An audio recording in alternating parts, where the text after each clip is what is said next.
Hello, everyone, and here we are again with one of I guess this would be a retro review, since this is a toy that came out.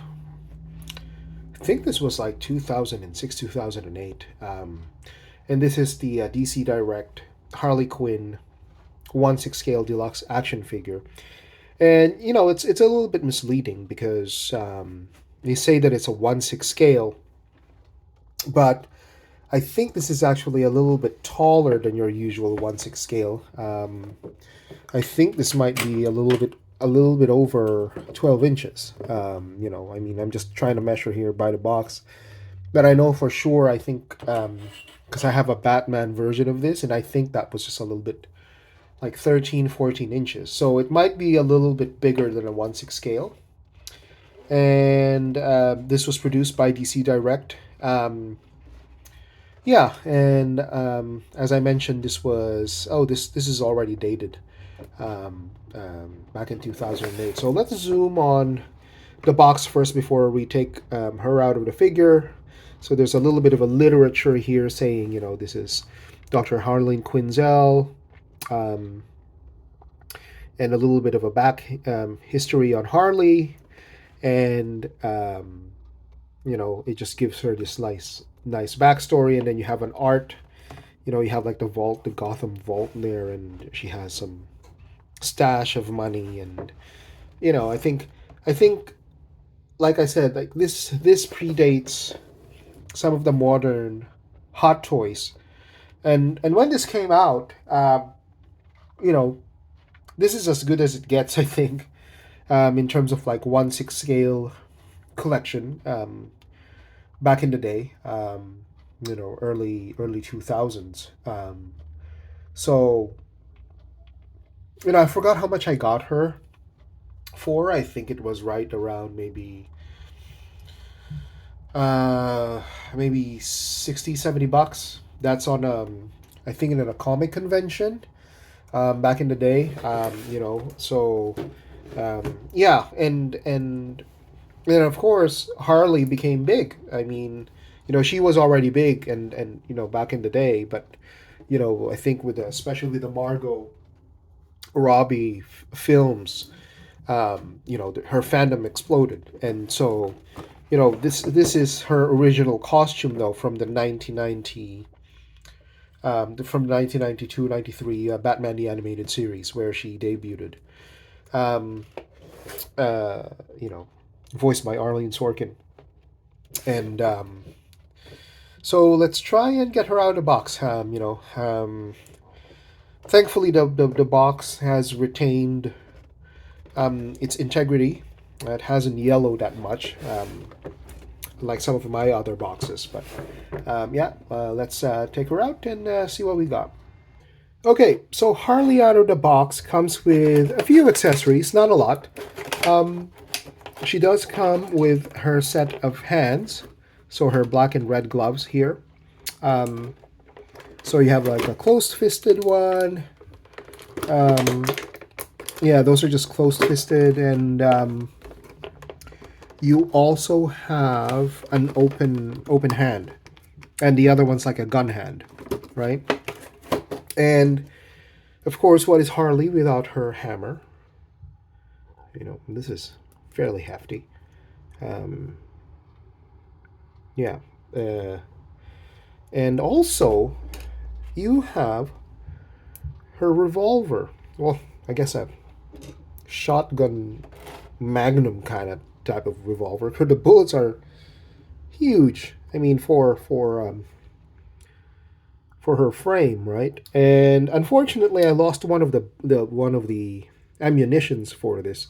Comes with four, but now I only have three. But the nice and nifty thing about it is that you can individually slot the ammunition, each of the shells, I guess, because they look like shotgun shells, like a hybrid of a revolver. You got to close it, and you get to see that nifty thing. You can there's actually a mechanism that if you pull the trigger, it cocks the hammer back. And I thought that was like a nifty thing. As soon as I lost them, and these were the storage pieces, I just keep them all together in the gun, which I should have done from the very beginning so that I don't lose any of them. Um, because they're so tiny and they can easily be misplaced. But even the detailing on each bullet, right, is pretty cool. Like I said, for an action figure that's almost 20 years old, that's impressive, right? And and you got Harley, of course. And Harley here, I don't know what kind of body that they used for these action figures, but the main costume is made out of cloth fabric, and I like the detailing here. She has her like jesters, kind of clown. Um, uh, um, and this is not really an ascot, but I'm pretty sure there's like a term for this. But it has like really real fluffy, kind of like cotton balls at the end. Even her head piece, there's like a fluffy cotton ball at the end, and there's like truffles on the end of her shirt here, like real fabric clothing, right? Like you can see, like there's a, it hides the body well, and you can of course just swap this out if you want to swap out with one of her hands. You can do so, and like I said, for an action figure, that they've really made a good use of the fabrics here. Like these are like sewn in, right? They're not just like painted over. Um, and you get like the full articulation. And the nice thing about these bodies, they're not like the Phison ones where they are rubberized. So they're just kind of like a smooth plastic, and that gives it a fair amount of play in the fabric. Like she's double jointed, so there's a lot of articulation, and you can do her in dynamic poses. There's some waist articulation, and then she could, so it's fairly dynamic, and um, so you can put her in any dynamic pose, as opposed to the ones like say if she had, for example, I know Medicom had and I know I like earlier I just did like a Medicom review.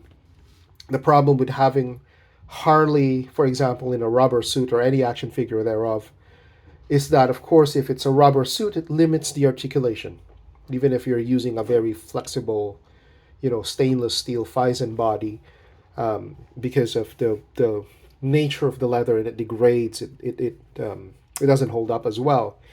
But this one is fantastic. Like it holds up pretty well. You know, and there's no fading on the costume, and like this is so she's wearing a bodysuit, and you can sort of like you can see that this is you could also change the body on Harley, and I've seen some kit bashers do that. Like they can just change, or rather they want to change the body, and then they can just do that.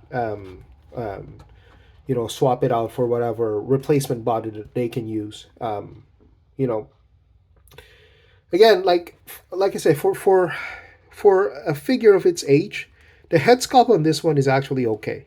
It's actually fantastic, right? They didn't do Harley a disservice, and it's not far off from the photo that they had here at the art box, and I think it bears a very good similarity opposed to the other figures, and I like it. It's like I said, for whatever it's worth.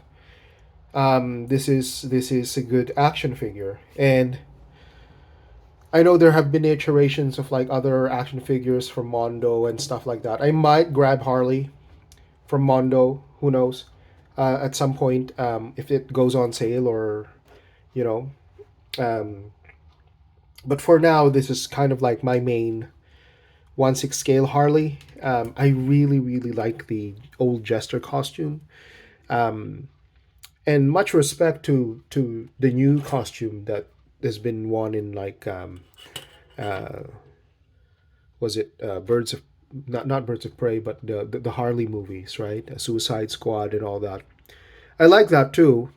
But this for me, just because it comes from like the original '90s animated series, a series that's very near and dear to my heart.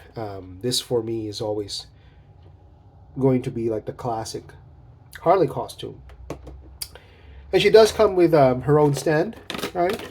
And with her own name. Um, Now these stands, I have to confess, they're a little bit flimsy, so you have to be careful when you're getting them out of the box and then just start like posing them.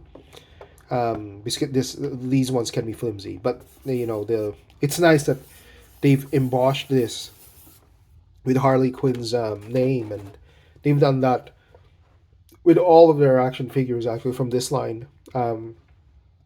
Again, this is, I think, DC Direct's sort of, they came out with a lot, and I have most of the Gotham girls. I have Batgirl, I have Poison Ivy, I have Catwoman, the classic one, and I found like a couple more DC figures, which I will review and then we'll post again.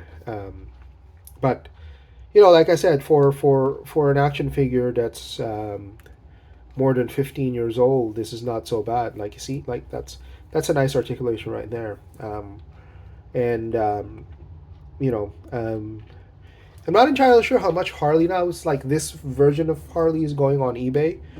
I would be guessing maybe, the thing about the DC Direct line is that it didn't really fly off as much in terms of like I guess at the time it was also like strangely scaled. If we measure her again, like I said, she's really more than 12 inches tall. So when DC Direct says it's a 1/6 scale action figure, um, it's a little bit off the charts in terms of the size, but it does display well in the Detolf case, for example. Alongside its other figures of that line, but it's a little bit taller. I think they're Superman, Batman, they're about like 13 inches, and this is just a little bit under 13 inches. So, but it's a nice action figure. I like it. I'll keep it for a while in my collection. Who knows? Until I get like a replacement. Maybe if I get like the classic Mondo Harley Quinn, I may have to part with her, and we'll see. Because I usually just keep one type of toy in like a 1/6 scale toy in my line, but with exception, of course, to like Batman and Catwoman. I have multiples of those. Um, but anyway, thanks for watching this review, and I hope that's been helpful for those of you who are considering to have this in your collection of a Harley Quinn. Again, since she is out of production, she may be a little bit harder to grab, but you may still find her in some comic book conventions or on eBay. So, anyway, thank you for watching this review, and I hope to see you next time.